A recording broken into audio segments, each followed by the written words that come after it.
Hello, everybody. So we are live here with Deb. Sorry for the delay. We were having some technical difficulties. Hi, Deb. Hi. Now that we're getting settled in a little bit. So first of all, can you tell us just a little bit about yourself and your role with Beacon? Sure.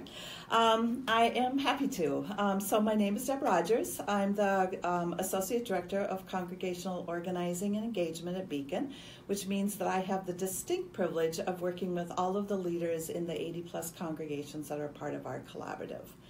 I'm a community organizer. I'm a mom, a wife, a grandma, and I'm also a person whose family has been directly impacted by homelessness.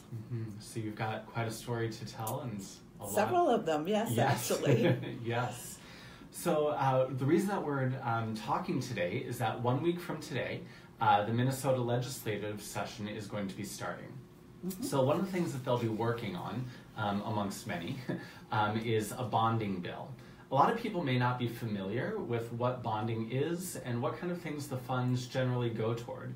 Can you unpack that for us a little bit? Sure, I'm happy to. So simply put, a bond is a financial tool, investment tool, just like a loan, similar to a loan. And every 2 years, the state of Minnesota borrows money to invest in its infrastructure. And one of the investments that they make is actually in housing.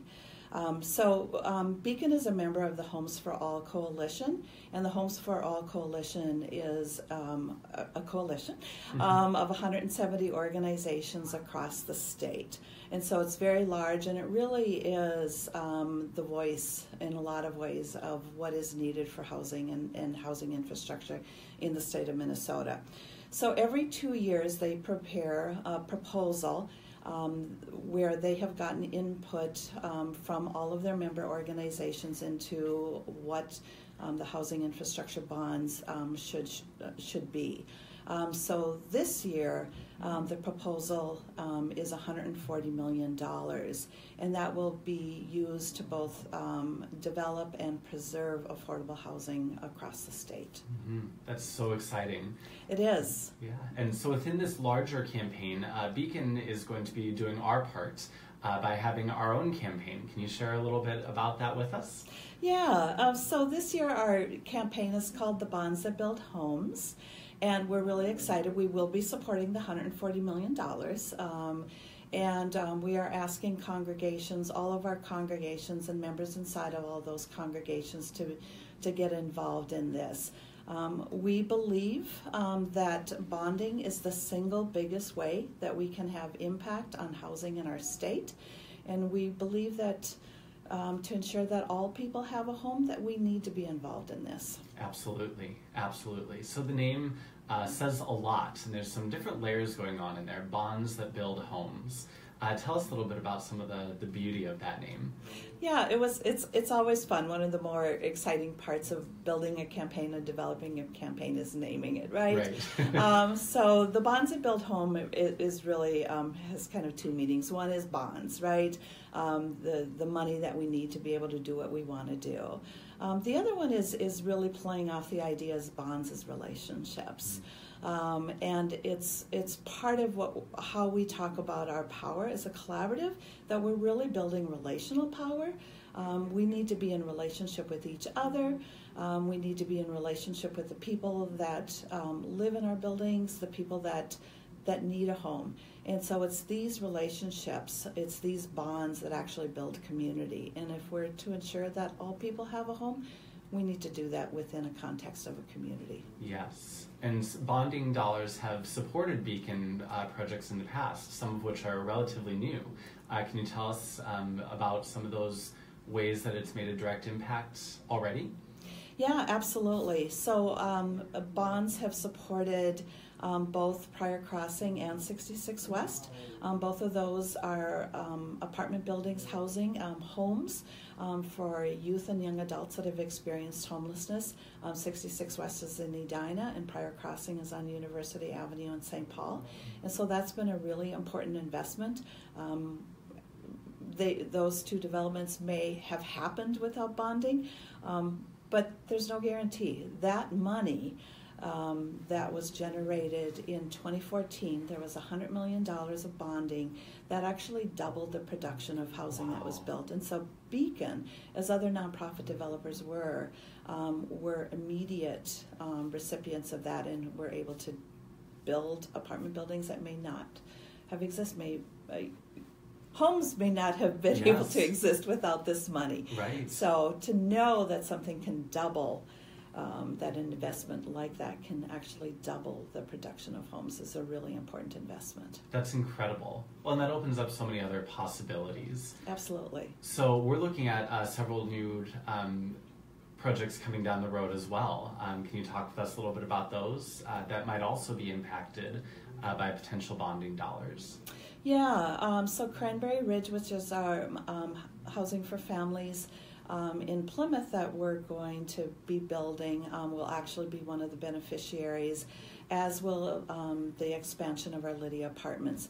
Lydia was the first development that we did, so the bonds will actually, the money from the bonds will actually help expand that apartment. So we're excited to be able to invest in one of the first things that we've done. Yes, it's kind of come full circle. Yeah, absolutely. Yeah.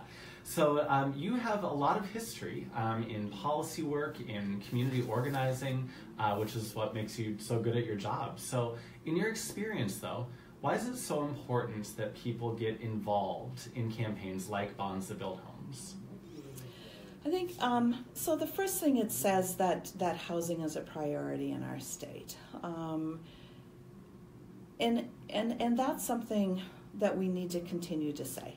And I think our legislators need to hear that, our governor needs to hear that, and it provides an opportunity for every person in our community, every person in our congregation, actually to be able to have a voice, to say that housing is important in our state.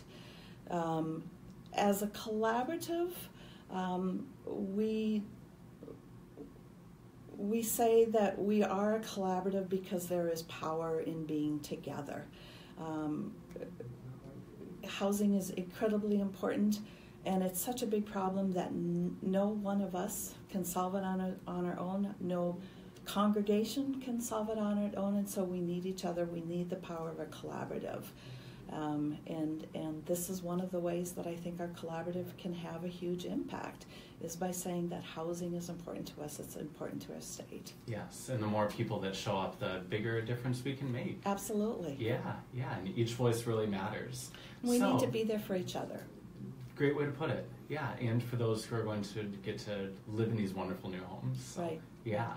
So people want to take action, right? It's okay, this all sounds great. Yes, we're launching the campaign. What do they get to do? What are the most important things that people can do to really plug in to Bonds That Build Homes? So we are inviting all of our congregations to support this, even if you haven't supported bonding before. We are going to make it easy for you. So one of the first things that we ask congregations to do is to actually start educating their people.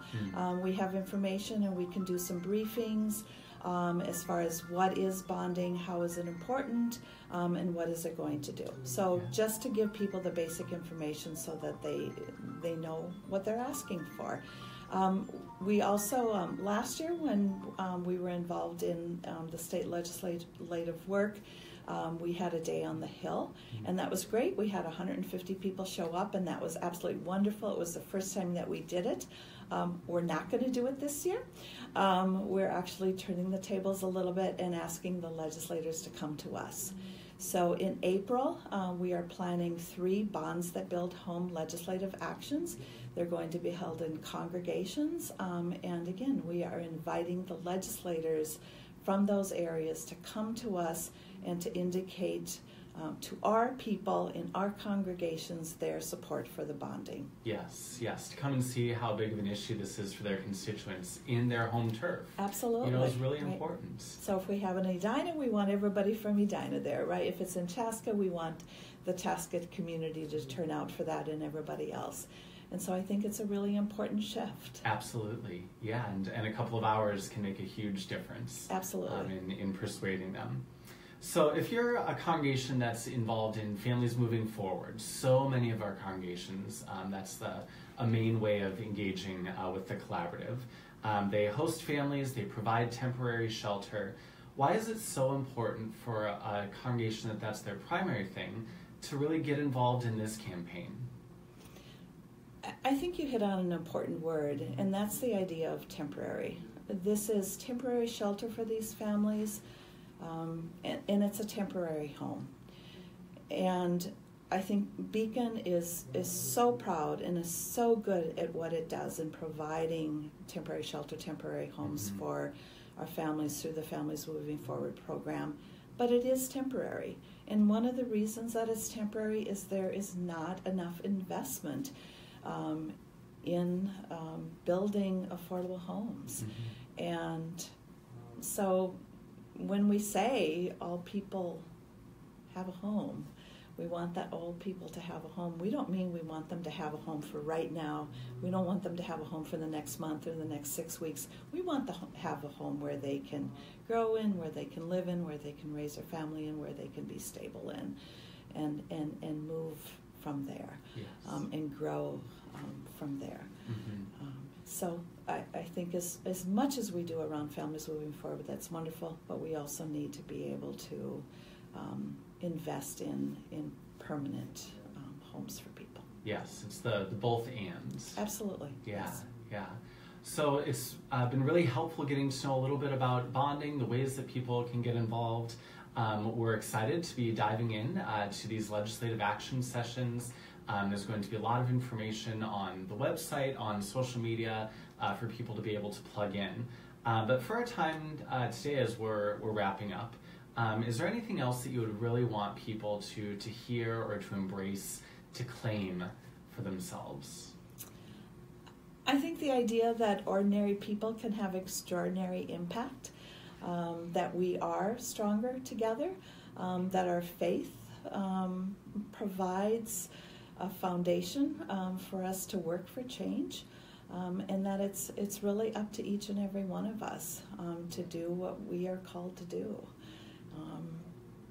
So yeah, that's the call, to be brave, to be bold, and to go out there and have a voice about something that you care about. Amen to that. Awesome. Well, Deb, I know that you're looking forward to seeing everybody out on the trail, and thank you so much for your time today. Thank you. Yeah.